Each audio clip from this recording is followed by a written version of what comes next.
Welcome to the History of Modern Politics again. So every once in a while, I will get a listener asking, hey, is Liberty Explained in the History of Modern Politics coming back? And the plan was always yes. And Liberty Explained is back in a different way. And History of Modern Politics is back in the same way. It is Matt Wittlief and I going through the history of politics. Matt, Imagine that.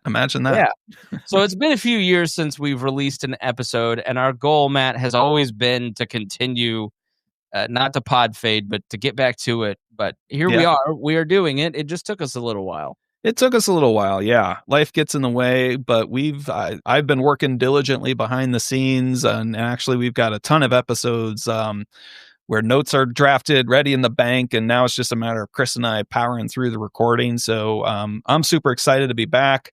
We're going to start dropping season 2 here very soon, and season 3 should actually come right along behind that because I'm over halfway through writing the notes and transcripts for 13 already, or season 3 already. A breakdown of work is Matt does most of the work because he writes our scripts, and then I do the editing and posting and all the technical stuff. Yes, guru indeed. Yeah. Yes. And so what's funny is this next episode that we're going to record, we just finished 2. We're about to record 3.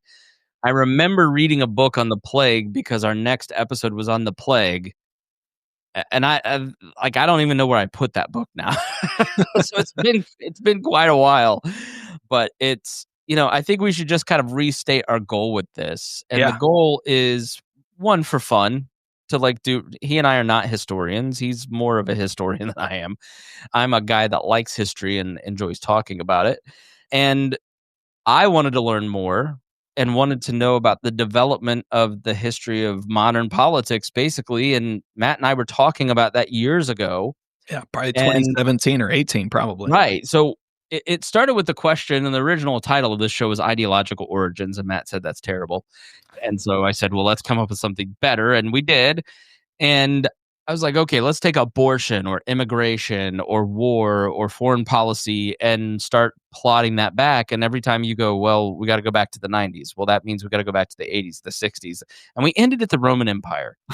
And so that's where we started. And the goal is to eventually end with like a healthy understanding of the strains of thoughts and ideologies that you see at play in modern politics. Yeah. And things, Matt, have shifted so much since we started the show 5 years ago that we need to hurry up and get to the modern times. Yeah. So much to understand, and now the parties are shifting and they don't believe what they believed 7 years ago. It's crazy. Yeah, but we're gonna have a lot of fun getting there.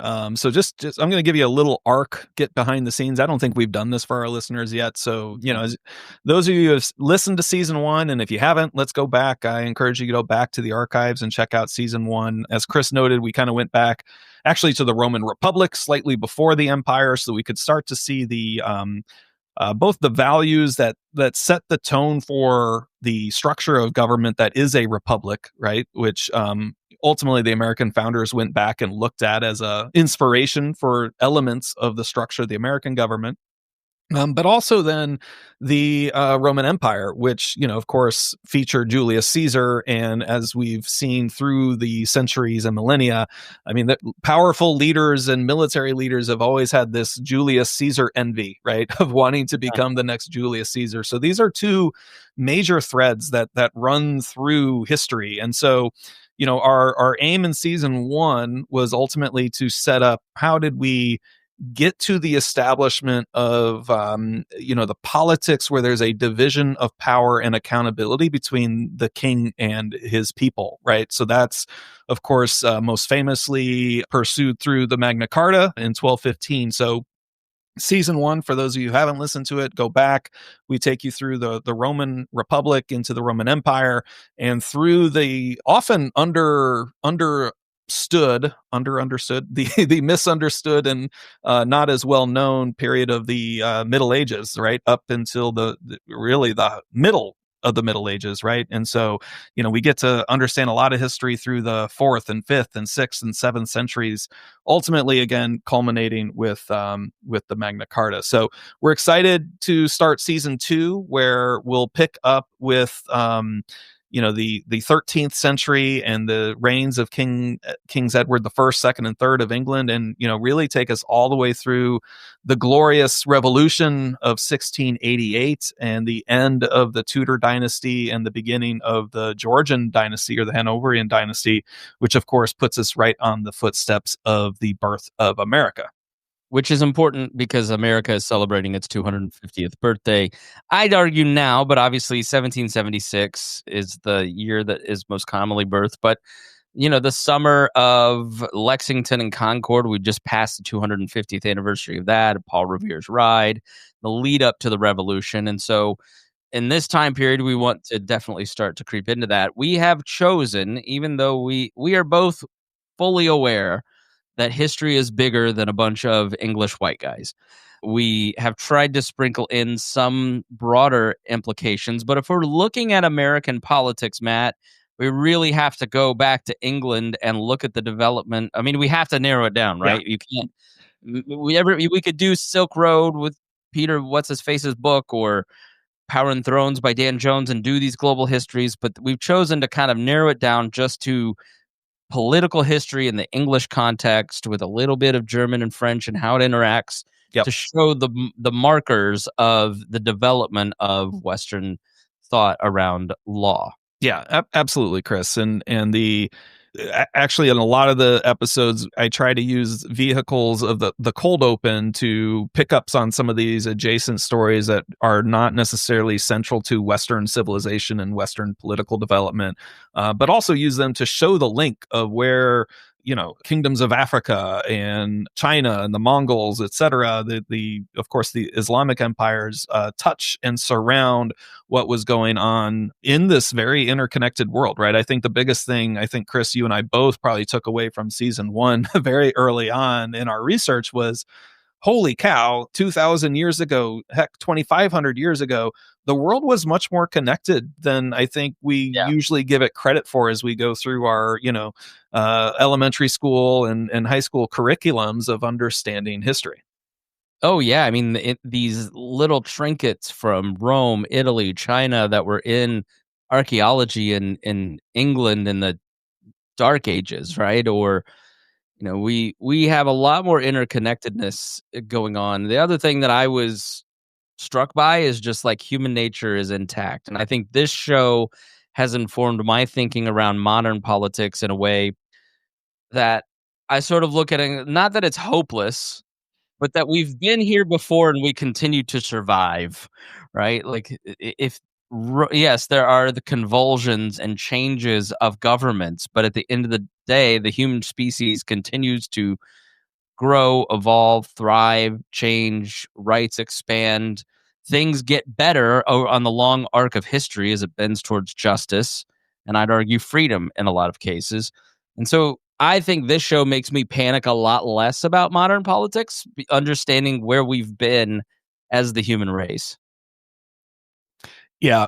And I've got a dog barking in the background, so hopefully it won't pick up too much here. But yeah, I mean, season 2 is going to be a lot of fun running through that transition when we move from feudalism into the modern monarchy of the modern age. We're going to get into political thoughts, political theory, global exploration, and all of the pieces and parts of the puzzle that allow us to knock on the door of America's founding. And that teases ahead to season 3. So in season 3, we're going to go back to the founding of the American colonies and the governance structure that existed in American colonies before the revolution, and of course, all the proximate causes on the continent between the ongoing battles between France and England that, ultimately play into the American Revolution.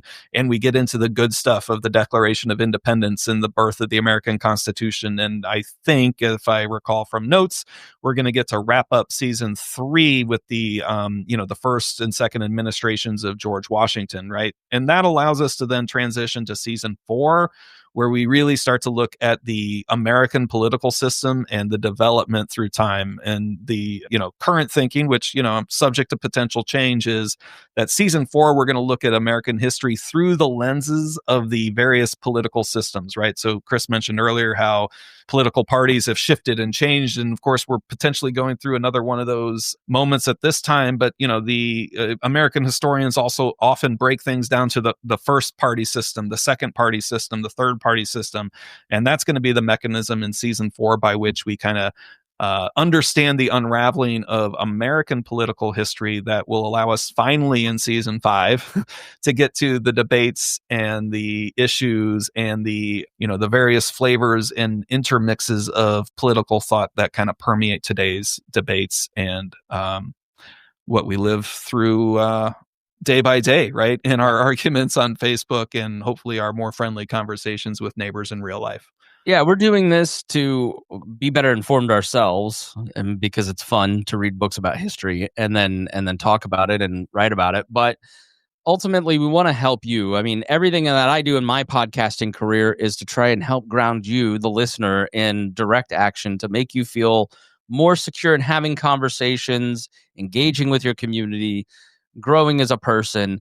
And history and understanding some of these things will help you feel less. I heard Mitch Daniels quote Niall Ferguson recently, and he said that the word unprecedented is so overused in modern media today. And when you hear someone say that things are unprecedented, you know that that person does not understand history. And you, dear listener, will be better informed than a lot of media historians, talking heads, and your Facebook friends by listening to this show. If you're hearing this in the Chris Spangle Show feed or some other feed, please go subscribe now to the History of Modern Politics feed. Search for it in your favorite app. Look for the channel on YouTube. There are social media channels and where you can find clips.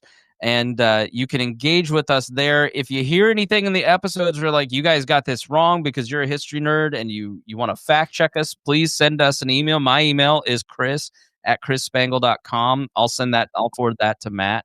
And then, so please just go subscribe and let people know that we're here. And Matt, take us out. I think a couple more things. I think the Substack is active as well. For sure. And you'll hear it now, Chris. You and I haven't talked about this, but I'm going to attempt to commit to like starting to backfill some content on Substack, even going back to season 1, so that we get some additional bonus content to come alongside these episodes.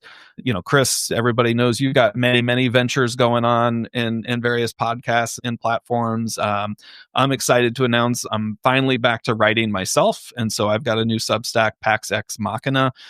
So go check that out. If you find our History of Modern Politics Substack, you'll see me as one of the authors there, hosts there of that Substack, and find my related ones. And I've got some other future projects that I'm working on that are super exciting as well. Chris, I want to do some fun here, put you on the spot. Sure. What was your favorite part of season 1? Man, that was like 9 years ago.